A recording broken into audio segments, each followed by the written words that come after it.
Olá pessoal, tudo bem? Bem-vindos a mais um vídeo do nosso canal, o Descomplicando o Direito do Trabalho.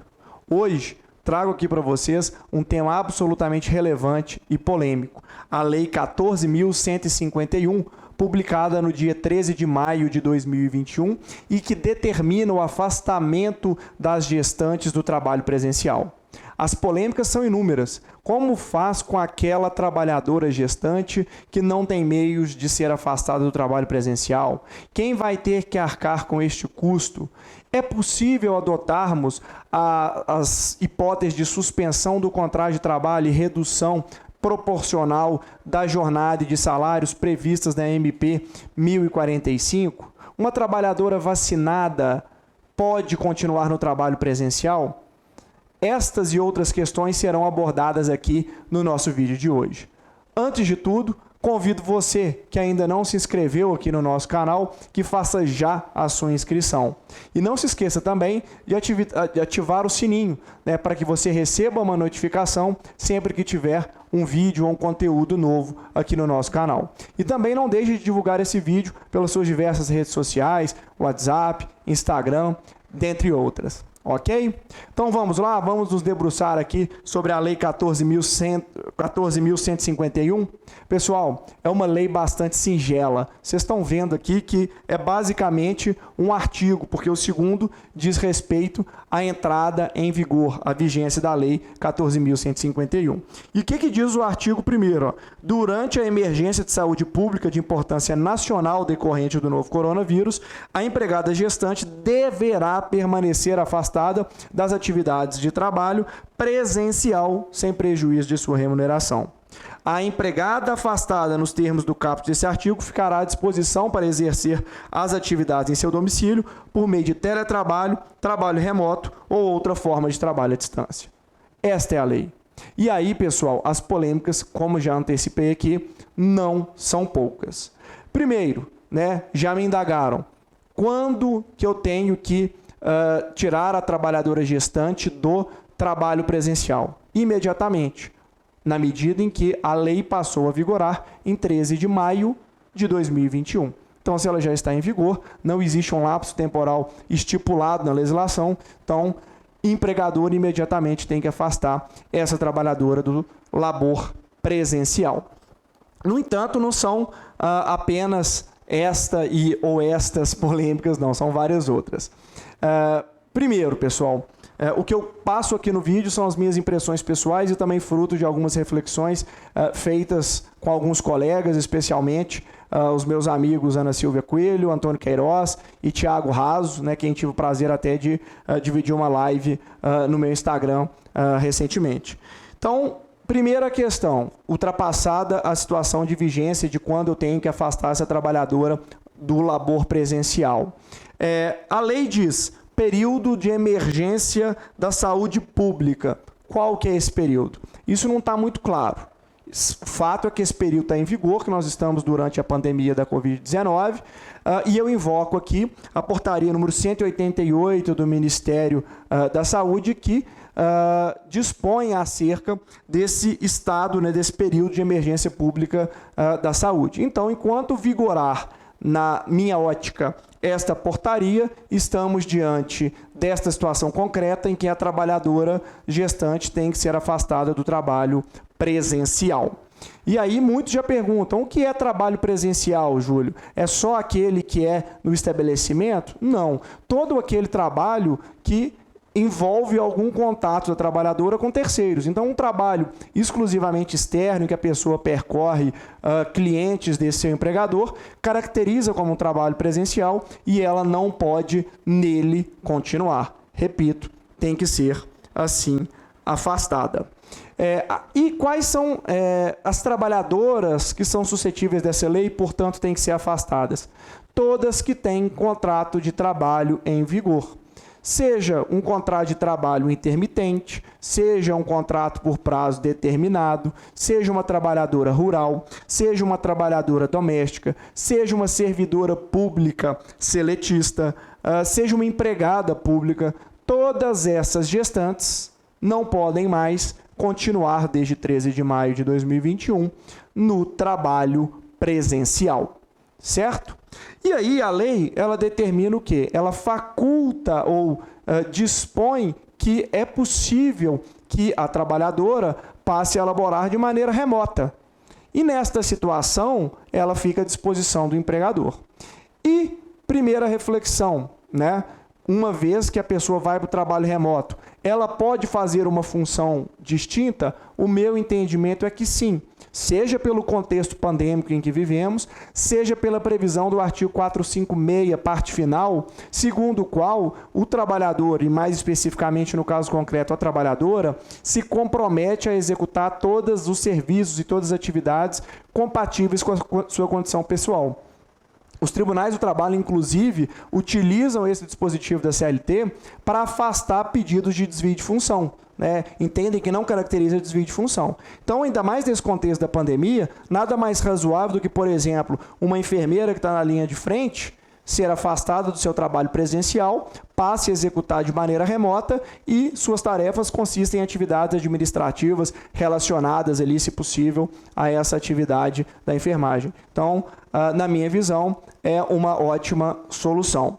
E aí, a maior dúvida reside no seguinte ponto. Ora, e se eu não tenho meios de retirar essa trabalhadora do labor presencial? Minha atividade não tem como ser executada, né, ainda que seja uma outra, de maneira remota. O que vamos fazer? Ora, temos que deixar claro que essa responsabilidade de pagamento dos salários é do empregador. Vigora aqui o princípio da alteridade, segundo o qual o empregador assume os riscos do seu negócio, né, do seu empreendimento, nos termos do artigo 2º da CLT. Não há previsão de custeio, via de regra, pelo INSS. Ok? Então, quem tem que custear a remuneração aqui da trabalhadora é o empregador. No entanto, nada impede de que sejam utilizadas as alternativas expostas na medida provisória 1045, ou seja, suspensão do contrato de trabalho e até mesmo redução proporcional de salário e jornada. Muitos pensam, olha, são incompatíveis, não são, e até, né, como muito bem pontuado pelo querido amigo e professor Tiago Raso, esta legislação, a 14.151, ela tem um único objetivo: retirar a gestante do trabalho presencial. Nada impede, portanto, que haja suspensão do seu contrato de trabalho. Então, essas medidas, repito, são absolutamente possíveis. Aquelas elencadas, portanto, na medida provisória 1045. Uma outra reflexão diz respeito ao seguinte fato. Pode ser que, uma vez adotada quaisquer dessas medidas, suspensão do contrato ou redução de jornada e salário, haverá, na maior parte das situações, um prejuízo, uma redução da remuneração da trabalhadora. Então, na suspensão, o benefício emergencial que ela possa vir a receber, equivalente à parcela do seguro-desemprego, pode ficar aquém, abaixo, né, da sua remuneração. E o artigo 1º da Lei 14.151 diz que é sem prejuízo da remuneração.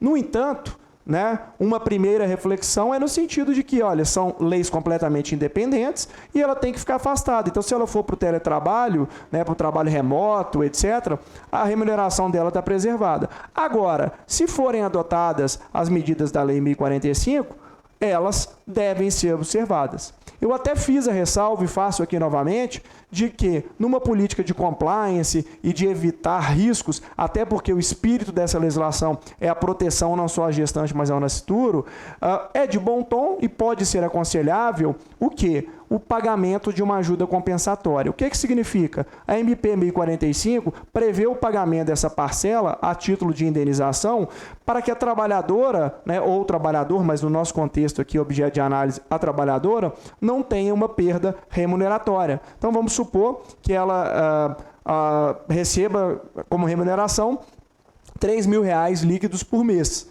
E a parcela do benefício emergencial dela vai ser em torno ali de R$1.900, vamos arredondar para R$1.900. Então, ela está tendo ali uma perda remuneratória de R$1.100. O empregador pode complementar. Renovo. Trata-se de uma dica, de uma política de compliance. É uma situação muito discutível e há muitos fundamentos para que se aplique tão somente a medida provisória 1045, ok?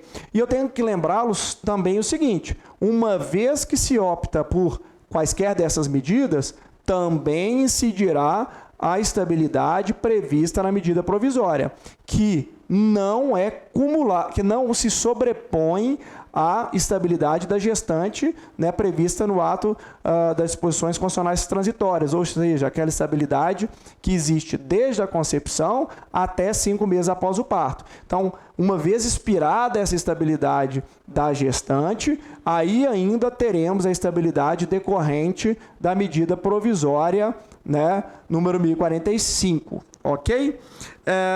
Pessoal, uma outra indagação. Eu disse aqui que se aplica a todos os contratos de trabalho, né, contratos seletistas. Muitos perguntam, autônomo? Não, sem chance.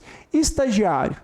A lei não diz que se aplica a eles. Então, tecnicamente, eu digo que não se aplica. No entanto, nesse mesmo espírito que eu tenho trazido aqui de compliance, é razoável estender, né, pelo menos o teletrabalho, se possível, a essa estagiária, a fim de evitar maiores problemas. Até mesmo porque, vamos imaginar aqui uma hipótese de que ela contraia, né, o coronavírus, e aí, como é que fica? Foi no emprego, não foi no trabalho, não foi no estágio, né?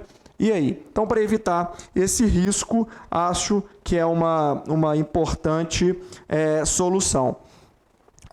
Mas eu não tenho como fazer isso e vou descumprir a legislação. Quais são os riscos? Primeiro, esse que eu acabei de expor, semelhante ao da gestante. Então, se eu tenho uma trabalhadora seletista e eu, empregador, me recuso a afastá-la do trabalho presencial, né, eu vou ter que arcar com os ônus disso. Então, se infelizmente ela contrair o vírus, tiver uma complicação ali na sua gravidez, poderá haver responsabilidade civil desse empregador. E não só, né, o Ministério da Economia, responsável pela fiscalização do trabalho, pode e vai, né, obviamente, autuar as empresas que não, os empregadores, né, que não cumprirem essas disposições, ok? Lembrando aqui também, muitos me perguntaram, né, e eu disse, mas falei rapidamente, mas renovo, esta legislação se aplica ao trabalhador doméstico, à trabalhadora doméstica. E aí, como é que ela vai fazer um trabalho remoto? Realmente, gente, é quase impossível, para não dizer impossível, na maior parte das circunstâncias. No entanto, né, aí nós vamos ter que nos valer das medidas previstas lá na MP 1045. Outra alternativa, né, melhor dizendo, é também a licença remunerada. Acredito que não seja o melhor, é claro, mas, né, na situação de proteção aqui da Lei 14.151, é o que acaba restando. Outra dúvida bastante corriqueira já, né, é a seguinte: a trabalhadora gestante já se vacinou, tomou até as 2 doses. Ela pode continuar no trabalho presencial? Não pode, porque não há ressalva legislativa. E fazendo uma interpretação mais ampla, né, embora ela esteja ali bem mais protegida, né, e dizem as estatísticas, e até por óbvia ciência, de que ela não virá a óbito caso contraia essa doença, mas nada impede, ninguém sabe se ela pode ter alguma complicação. E insisto, o que eu disse no começo, a proteção não é somente a gestante, mas também ao nascituro. Então, mesmo vacinada, ela terá que continuar ausente do trabalho presencial. Não pode executar trabalho presencial. Ok? Uma consulta que me chegou logo, né, após a publicação da lei. Júlio, eu gostaria de um termo, né, em que a trabalhadora opta por permanecer no trabalho presencial, ainda que por motivos particulares. Não pode. Trata-se de norma de ordem pública, que não pode ser afastada pela vontade das partes, dos particulares. E mais, também me surgiu a seguinte indagação: e se for aquela trabalhadora considerada pela CLT hipersuficiente, que é quem recebe mais de 2 vezes o teto da Previdência, hoje um pouco mais de R$12 mil, e também tem diploma, e, portanto, pode negociar individualmente suas condições de trabalho diretamente com o empregador, e isso vai se sobrepor, né, até mesmo a legislação e a eventual convenção coletiva.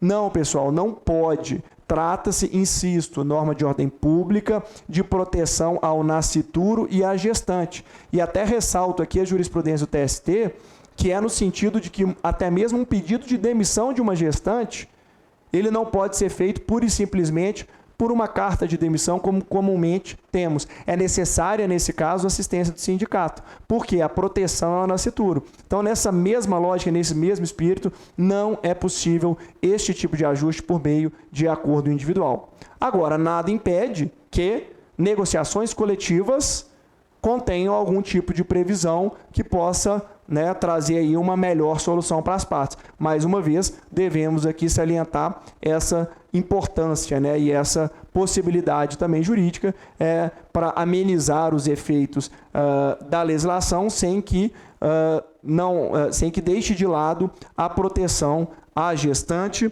e ao nascituro. Outras situações também, olha, então eu tive que afastar essa trabalhadora. Eu posso realizar um contrato por prazo determinado para substituição? Eu entendo que sim. Mas vocês podem me dizer, Júlio, mas isso não seria incompatível com a própria medida provisória 1045? Porque se você está suspendendo, é porque você está em má situação financeira. Mas aqui nós temos um contexto específico, que é uma imposição legal de afastamento da gestante. Então, eu entendo que aí sim é possível uma contratação por prazo determinado para essa substituição provisória transitória de serviços, seja nos moldes da CLT, artigo 443, seja nos moldes da Lei 6.019. Ok? Então, pessoal, vocês estão vendo aí que não são poucas as polêmicas que permeiam a Lei 14.151. E essa é uma primeira análise, um primeiro apanhado de dúvidas que eu acabei recebendo e acabei discutindo com colegas. Então, convido vocês a me seguirem na rede social, né? Meu Instagram está aqui embaixo. Ao fim também tem minhas demais redes sociais. E deixem, né, o seu comentário, dúvida, e fico absolutamente à disposição de vocês para tratarmos desses e de outros assuntos. E, por fim, renovo o convite que fiz no início para que vocês se inscrevam aqui no nosso canal, no Descomplicando o Direito do Trabalho, para que ativem o sininho, para que compartilhem esse vídeo, de modo que ele alcance o maior número de pessoas e que a informação correta, precisa e descomplicada circule aí para toda a sociedade. Estou sempre à disposição, um prazer, um forte abraço.